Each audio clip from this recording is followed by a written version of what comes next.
평안하셨습니까? 8월의 하순을 지나고 있습니다. 22일 목요일 하나님 앞에 드리는 귀한 매일 예배에 참여한 여러분들 잘하셨습니다. 함께 기도함으로 예배 시작할까요? 사랑과 은혜가 많으신 하나님, 그렇습니다. 하나님은 늘 저희를 사랑하시고 하나님 늘 저에게 은혜를 주시지요. 그래서 우리는 하나님을 부를 때 사랑과 은혜가 풍성하신 하나님 그렇게 부릅니다. 오늘도 그 사랑에, 그 은혜의 의지에 하루를 엽니다. 하나님이 원하시는 모습으로 살아가도록 축복해 주옵소서. 말씀이 우리 마음에 담기게 하시고 이 말씀을 쫓아 살아갈 수 있는 힘과 용기가, 능력이 성령으로 말미암아 우리 것 되어지도록 도와주옵소서. 예수님의 이름으로 간절히 기도하옵나이다. 아멘. 함께 부를 찬송은 449장입니다. 예수 따라가며 449장 함께 찬송하겠습니다.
오늘 함께 나눌 하나님의 말씀은 이제 열왕기서를 마치고 데살로니가라고 하는 성경으로 돌아왔죠.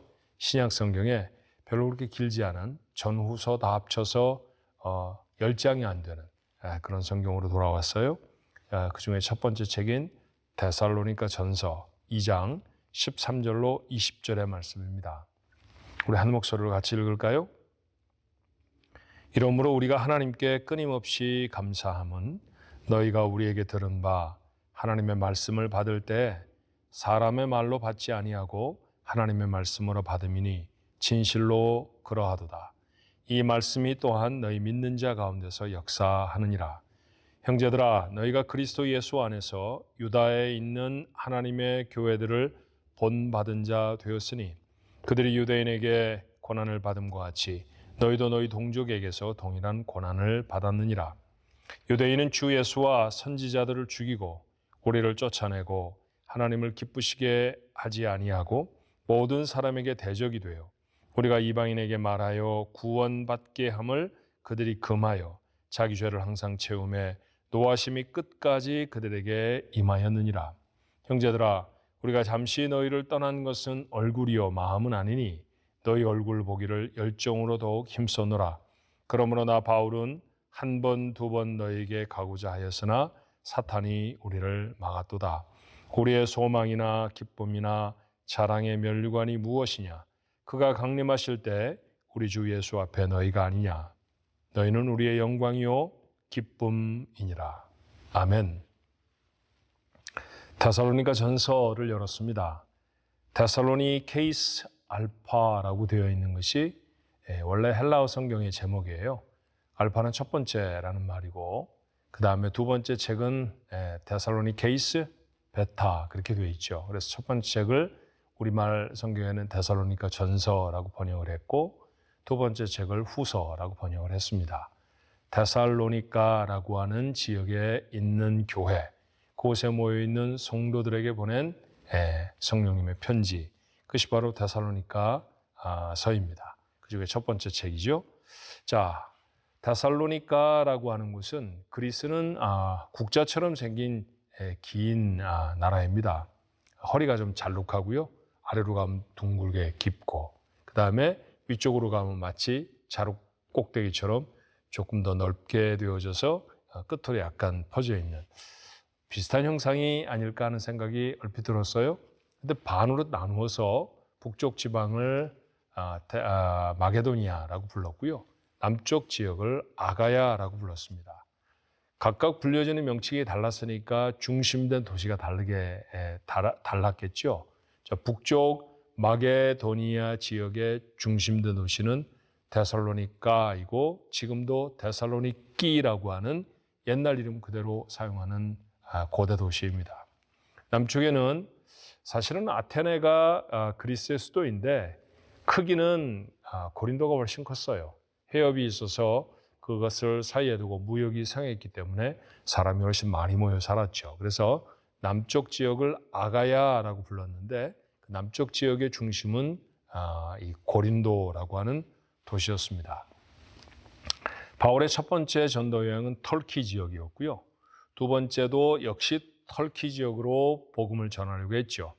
요즘으로 말하면 투르키예라고 바꾸어서 지명이 달라진 곳이고 신약 성경에는 소아시아, 마이너 에이시아라고 표현되어 있는 곳이 그러니까 아시아와 유럽 사이에 끼어 있는 곳이라 아시아처럼 보이지만 완전히 아시아는 아니다. 그런 뜻에서 아마 소아시아 혹은 마이너 에이시아라고 지칭하지 않았나 싶어요.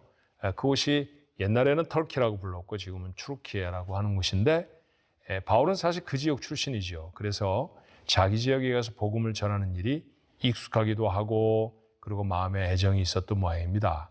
그렇게 그곳을 다니면서 교회를 세워서 그 여행을 바울의 첫 번째 전도 여행 그렇게 말하죠. 자, 처음 방문했던 지역에 교회가 잘 세워지고 있는지 성도들은 평안한지 한 번 더 돌아보고 싶어서 출발한 여행이 바울의 두 번째 전도 여행이었는데 팀이 두 개로 나눠져요. 처음에는 조금 다툼이 있었지만 하나님의 특별한 섭리였습니다. 처음에 함께하였던 바나바와 각각 팀을 꾸려서 바울과 실라라고 하는 사람은 터키 지역으로 출발하게 되어졌고, 그 다음에 바나바라고 하는 사람은 조카 마가와 함께 지중해 지역으로 복음을 전하기 시작합니다. 사실은 투르키예 지역에 복음을 전하고 싶었어요. 처음 복음을 전하는 곳에 성도들이 잘 지나고 있는지 살펴보기 위한 것이 이 여행의 출발 목적이었거든요. 성령이 자꾸만 막으십니다. 투르키예 지역으로 가려고 하는 바울의 걸음을 자꾸 막으셔서 결국 몰아가신 게 어디냐 하면 지중해 해변에 있는 드로라고 하는 곳이었고요. 그곳에서부터 배를 타고 유럽 지역으로 건너가게 되죠. 그 유럽의 첫 번째 나라가 바로 우리가 지금 초반부에 말씀드렸던 그리스의 맨 북부에 있는 빌립보라고 하는 성에 첫 번째 도착하게 됩니다. 그러니까 빌립보 성에서 복음을 전해서 교회가 세워졌는데, 근데 그곳에 핍박을 받죠. 근데 바울은 대단히 선교에 전략적인 사람이었습니다. 인구가 많이 모여 있는 곳, 특별히 하나님이라고 말을 했을 때 어색함이 없이 받아들일 수 있었던 유대인 디아스포라 공동체가 모여 있는 회당을 중심으로 해서 복음을 전하는 전략을 세웠어요.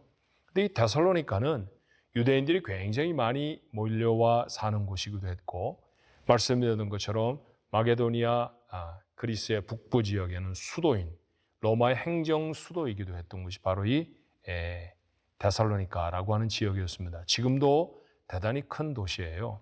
자, 그곳에 가서 복음을 전하는데 놀라운 복음의 능력이 나타납니다. 수많은 사람들이 이 복음에 굴복을 했고, 그리고 예수를 믿게 됐죠. 구주로 주님을 받아들이게 되었습니다.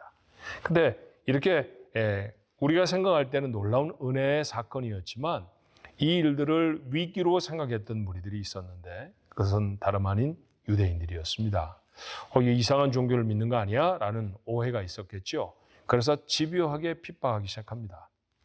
그 지역에 살고 있었던 데살로니가 사람들을 부추겨서요, 관정에 고발하기도 하고 폭력적으로 바울의 함께하는 사람들을 억압하기도 하는 그런 일들이 있었죠. 결국 바울이 거기 계속 머무르면 함께 복음에 조력하는 사람들조차 어려움을 당할 수 있다라고 하는 판단을 한 것 같아요. 그래서 바울은 갑작스럽게 데살로니가를 떠나서 베레아로 옮기게 되었고요. 베레아를 거쳐 더 남부 지역으로, 그래서 이 아덴이라는 곳에서 그 다음에 고린도로 이렇게 복음을 전하는 처소를 바꾸게 됩니다. 데살로니가는 참 복음이 전해져서 복음을 받는 과정은 참 은혜스러웠지만 그 과정이 순탄치는 않았다라고 하는 사실을 우리가 미루어 짐작해 되잖아요. 그런데 놀라운 것은요, 하나님의 크신 은혜로 그곳의 믿음의 공동체, 우리가 요즘 말하는 대로 말하면 교회가 세워졌다는 거예요. 자, 그 사도가 와서 복음을 전했는데 핍박을 받고 떠났습니다. 사람들이 눈이 벌게서 예수를 믿는 사람들을 찾아다니고 있는 상황인데, 그런데도 예수를 믿는 믿음의 공동체로 모인다라고 하는 것은 참 어려운 일이었을 거예요. 그런데도 믿음의 공동체가 세워졌습니다. 복음을 전했던 사람들은 얼마나 이것이 기뻤을까요? 복음 전했던 사람들을 데살로니가전서 첫 번째 절에 언급을 하죠. 그곳에 복음 전했던 바울, 그리고 실라, 그리고 디모데, 이런 사람들이 큰 기쁨이 되어졌던 것은 사실이에요. 그런데 여전히 그 교회에는 어려움이 있었습니다. 크게 두 가지 정도의 어려움이 있었다고 생각이 되는데, 그 첫 번째 어려움은 뭐냐 하면 말씀드렸던 것처럼 이 핍박의 상황이 계속되는 것이죠. 어떻게 하면 이 여린 교회가, 이제 막 탄생한 믿음의 공동체가 이 거센 핍박의 물결을 이기고 믿음을 지킬 수 있을까? 이게 첫 번째 숙제였어요. 두 번째는 누구나 다 처음 믿게 되면 복음의 진리를 풍성하게 알기가 힘들지 않겠습니까? 바울은 너무 급작스럽게 데살로니가 지역에서 떠나게 되는 바람에 충분히 하나님의 말씀을 가르치지 못했던 것 같습니다. 그래서 데살로니가 모여 있었던 성도들은 핍박과 어려움에도 불구하고 하나님을 바라보는 신실한 사람들이었고요. 그 공동체 가운데 깊은 사랑의 교제가 있었지만, 근데 복음을 풍성하게 알지 못한다라고 하는 어려움이 있었어요. 특별히 부활에 대해서 조금쯤은 오해하는 사람들도 있었습니다. 그래서 이미 복음을 전하는 처소를 고린도로 옮겨서 그곳에서 복음을 전하고 있었던 바울이 이것을 해결하기 위해 보낸 편지, 그게 바로 데살로니가 전서, 데살로니가 후서라고 하는 두 개의 편지이죠. 자, 이 편지 속에서 바울은 연약한 데살로니가 교회가 어떻게 박해를 이길 수 있는지에 대해서 말하고 있습니다. 자, 바울이 그들을 격려하는 내용은 어떤 것이었을까요? 첫 번째 격려의 내용은 그들이 믿음의 공동체를 이루게 된 이유가 무엇이었는지를 상기시키는 겁니다. 다시 생각나게 하는 것이죠. 자, 13절은 이렇게 되어 있어요. 이러므로 우리가 하나님께 끊임없이 감사함은 너희가 우리에게 들은 바 하나님의 말씀을 받을 때 사람의 말로 받지 아니하고 하나님의 말씀으로 받음이니 진실로 그러하도다. 이 말씀이 또한 너희 믿는 자 가운데서 역사하느니라. 그들에게 사도가 복음을 전했을 때 공부 많이 한 학문이 깊은 사람이 전하는 얘기야. 그러니까 정말 결이 달라. 이러고 들은 게 아니라는 거죠. 사람의 말로 들은 것이 아니라 그들은 사도들이 전하는 말씀을 하나님의 말씀으로 받았습니다. 하나님의 말씀으로 받은 그 말씀이 그들 속에서 역사를 이루었다는 것이죠. 그래서 핍박과 어려움에도 불구하고 그들은 믿음의 공동체로 세워질 수 있었습니다. 그거를 상기하라는 거예요. 우리가 살아가면서도 여러 모양의 환난과 어려움을 당하지 않습니까? 때때로 가지고 있는 믿음의 도전을 받는 그런 상황도 생길 수 있습니다. 그때 우리가 생각해내야 할 게 뭘까요? 그 나름이 아니라 우리가 어떻게 하나님의 사람이 되었는가라는 것입니다. 우리가 어떻게 믿음의 감격을 갖게 되었는가.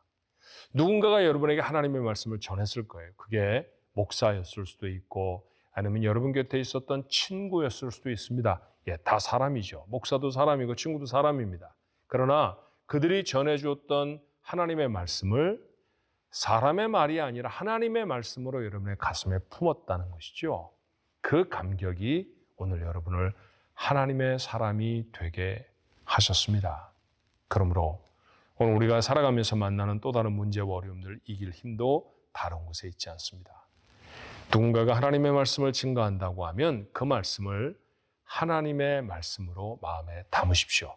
여러분의 삶의 능력이 될 것입니다. 두 번째, 박해자들의 결국이 어떤가를 그들에게 상기시켜 주지요. 자, 비슷한 박해가 유대 마을에도 있었습니다. 그리고 예루살렘을 중심으로 한 그곳에도 사도들이 복음을 전할 때 집요한 핍박을 받았잖아요. 스데반이라는 사람이 순교하기까지 하지 않았습니까? 사실 이 글을 쓰고 있는 바울이 그 핍박의 가장 앞자리에 서 있었던 사람이었다는 것 여러분 우리가 알잖아요. 그걸 상기시킵니다. 복음이 전해지는 것을 계속해서 이렇게 집요하게 핍박하고 그것을 방해하면 마치 그 사람들이 힘이 훨씬 강한 것처럼 보이지만 아니라는 거죠. 하나님의 진노를 피할 수 없다는 것입니다. 그래요. 옛날이나 지금이나 하나님 편에 있는 자가 이깁니다. 그것은 불변의 진리입니다. 우리가 하나님 편에 서 있다고 하면 우리의 믿음을 도전하는 수많은 어려움들에서도 승리할 수 있을 줄로 믿습니다. 오늘 우리의 태도가 분명해지면 좋겠어요. 마지막 세 번째로 사역자들이 얼마나 그들을 사랑하는지를 상기시킵니다. 바울을 비롯해 실라와 디모데와 같은 그곳에 데살로니가 지역의 복음을 증거하였던 사람들이 오늘 이 데살로니가 성도들을 어떻게 생각하나요? 19절로 20절의 말씀은 감동적인 말씀입니다. 우리의 소망이나 기쁨이나 자랑의 면류관이 무엇이냐? 그가 강림하실 때 우리 주 예수 앞에서 너희가 아니냐? 너희들이 우리의 소망이고 기쁨이고 면류관이라는 것이죠. 20절에 다시 말해요. 너희는 우리의 영광이요 기쁨이라. 그렇게 기쁘게 생각한다는 것이죠. 정말 그랬을 것 같아요.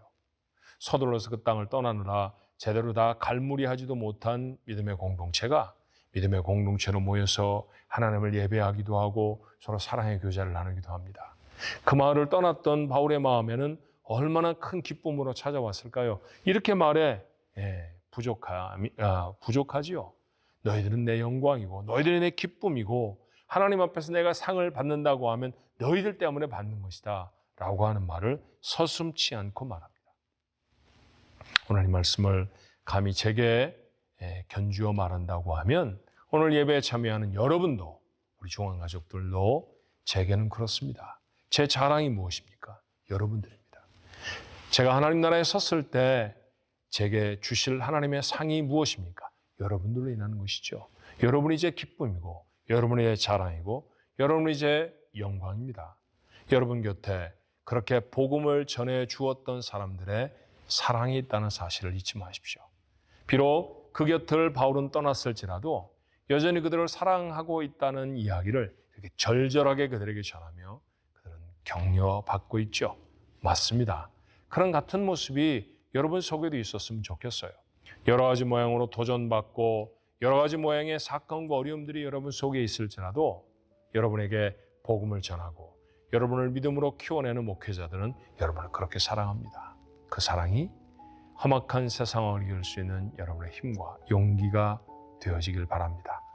오늘 하루도 이 놀라운 깨달음으로 여러분의 삶에 있는 모든 영적 도전들을 이겨내고 하나님의 굳은 믿음의 백성들로서는 우리 가족들 모두가 되시기를 주님의 이름으로 축원합니다. 기도할까요? 교묘히 위장한 믿음의 도전들이 우리의 삶에 얼마나 많은지 모릅니다. 이겨야 할 것입니다. 데살로니가 성도들이 핍박을 이겨내도록 저들을 하나님의 말씀으로 권면합니다. 저들 가슴에 뿌려준 복음이 하나님의 말씀인 까닭에 또 이 세상에 복음을 핍박하는 사람들의 최후가 어떠한지를 다시 깨닫게 해주므로 저들에게 복음을 증거했던 이 사도들의 간절한 마음과 사랑이 얼마나 그들을 향해 사무치도록 깊은지 그들을 다시 한번 이 깨달음을 갖게 함으로 격려하고 세워내는 바울의 모습처럼 오늘 이 시간에 이 말씀을 마음에 담는 우리 가족들도 하나님 앞에 하나님의 말씀을 우리의 삶에 어떻게 받았는지 또 곁에 저들을 사랑하는 목회자들이 또 저들을 위하여 응원하는 하나님의 사람들이 얼마나 많은지 잊지 않게 하여 주옵시고 염악한 세상에서 믿음의 삶으로 승리하는 우리 가족들 모두가 되도록 오늘 그 첫 발을 떼어내는 귀하고 복된 하루가 되시도록 축복해 주옵소서. 예수님의 이름으로 간절히 기도하옵나이다. 아멘.